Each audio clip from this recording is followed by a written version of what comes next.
My name is Leslie Boles. I am the Compliance Audit Manager here at St. Peter's Healthcare System.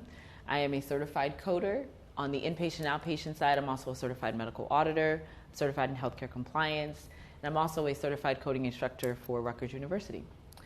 So the objective today of my presentation is talking about the benefits of an individual becoming a certified professional coder. And one of the reasons why we're reiterating that is because the Office of Continuing Professional Education actually offers a certified coding course.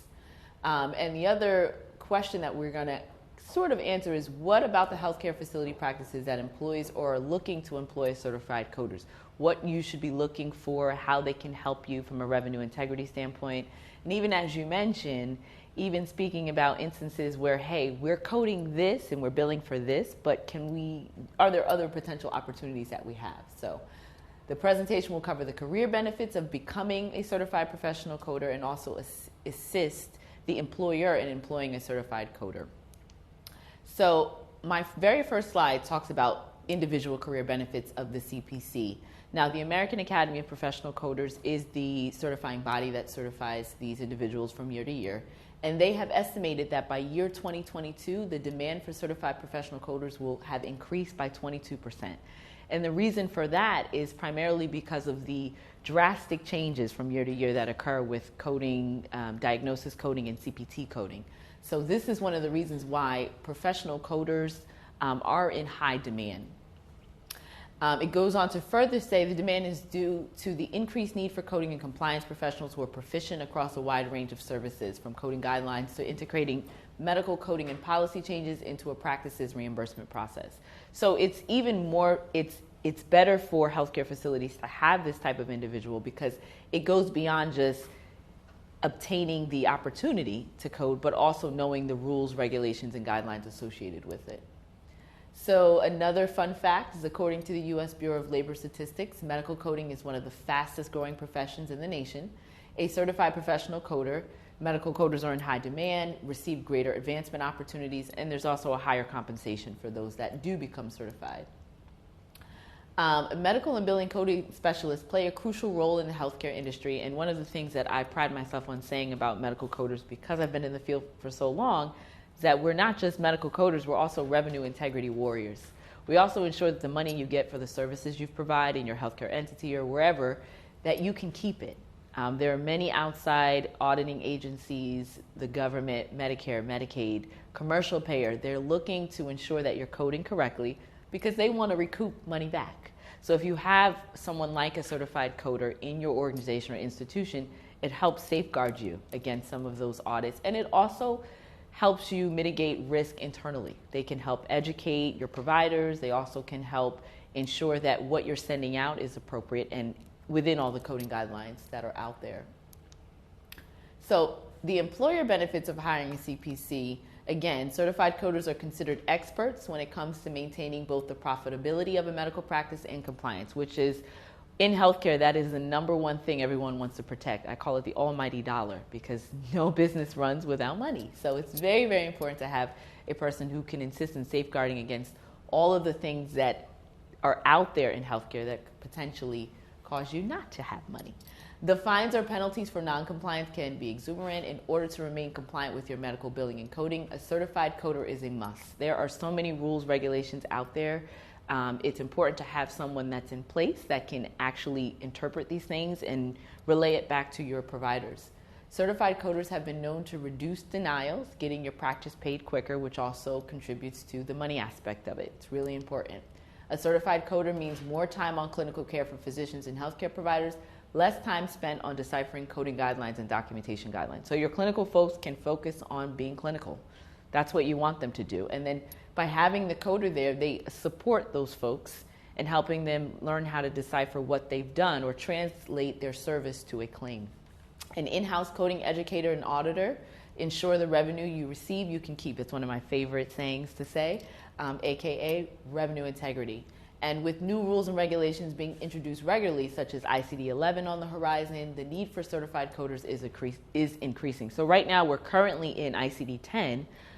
What we call our CPT coding structure has not changed for some time, but diagnosis coding has changed drastically over the years, and it will continue to change. So you need someone that's able to keep up with the ongoing changes that occur with coding, especially in the realm of diagnosis coding. It's really important. In 2021, a new criteria will be introduced by CMS, or the Center for Medicare and Medicaid Services, for evaluation and management coding.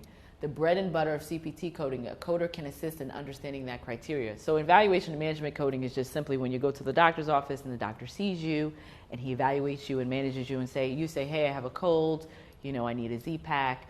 That is translated in the form of an evaluation and management code. Evaluation management coding criteria has not changed since 1997.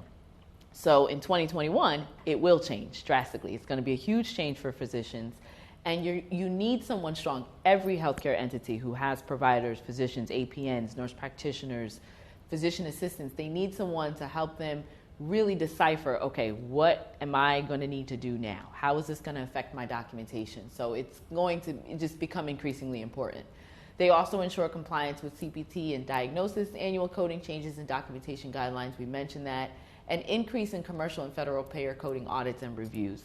Again, it just all goes back to revenue integrity. You want to ensure that the money you're getting, you can actually keep. So having a certified coder in your institution, every healthcare entity, I strongly encourage it if you're billing any type of services to any outside entity, whether it be federal or commercial payers.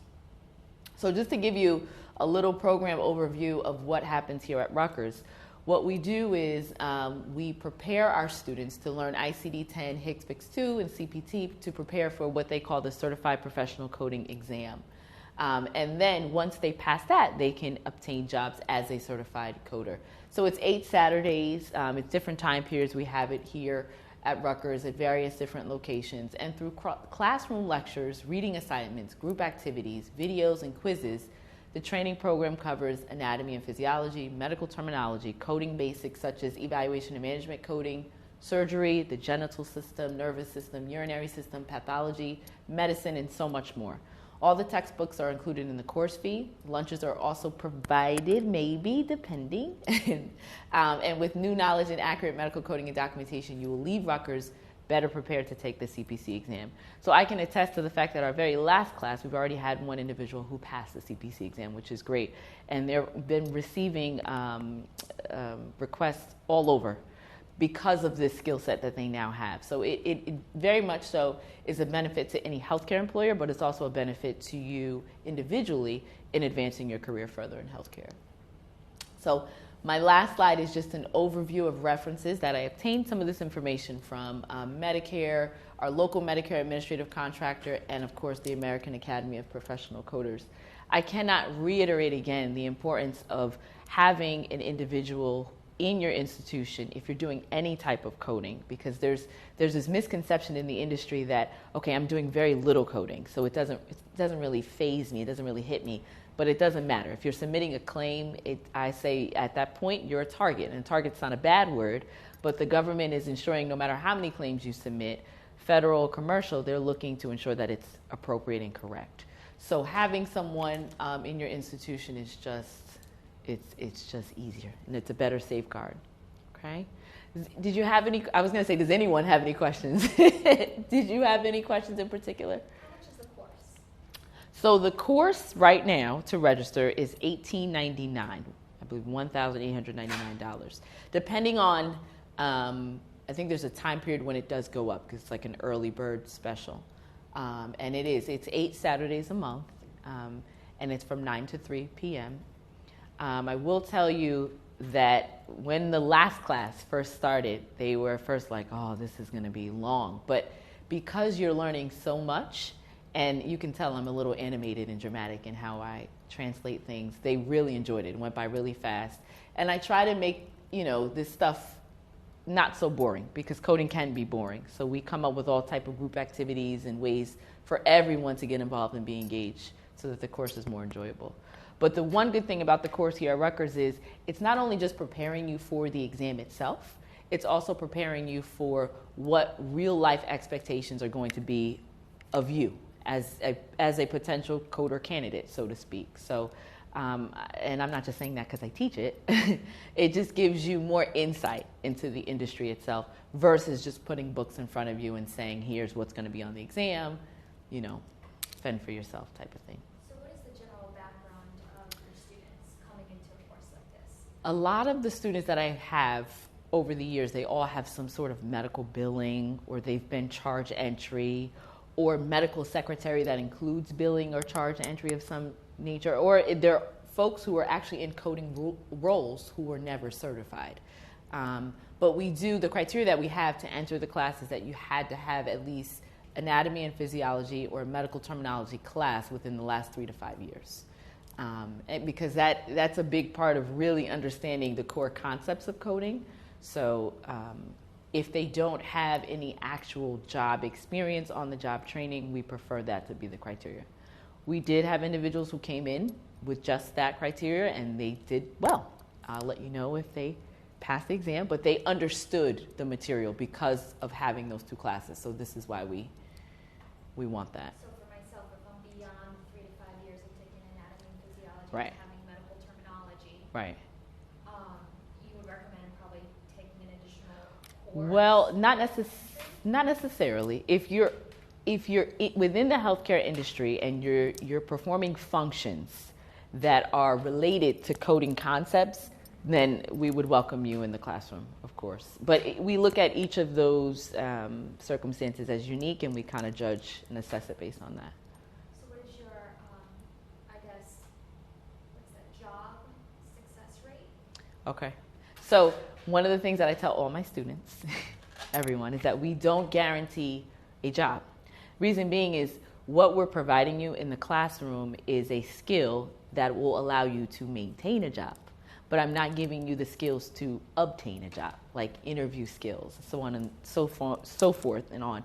So this is why we don't promise anything. But the job market itself is out of this world as far as the need for coders. And if you look at the earlier 2 slides, you'll see that in the numbers. So obtaining a job is not the problem. We just don't want to say, hey, we can place you here, we can put you here, or we'll guarantee this, because you may be going on an interview on a bad day and someone cut you off and you completely bomb the interview. That we don't want to be liable for. So again, the skills we're teaching you are solely based on maintaining the job, not obtaining it. And what is the job prospect? I know you said there's 23% increase, but hopefully by 2022, Right. what is the range of salaries for a medical? So the range of salaries currently for coders begins between 45 to 46 and onwards and upwards. The more, as far as this particular certification, I just read something recently where they changed 45 to 50, which, is I think a great range to be in. And it will continue to grow as you obtain more sort of experience, specialty certifications the American Academy of Professional Coder offers. And it also depends upon which sort of practice or healthcare entity you work for. I know cardiology coders that make way more than folks who work in a primary care office. And I know hospital coders that make way more than folks that work in a doctor's office. So it really depends on where you perform well, so to speak, which system you perform well would kind of translate to the job itself. Thank you for your time. And again, I have my contact information here at the very end. And it was a pleasure speaking to you.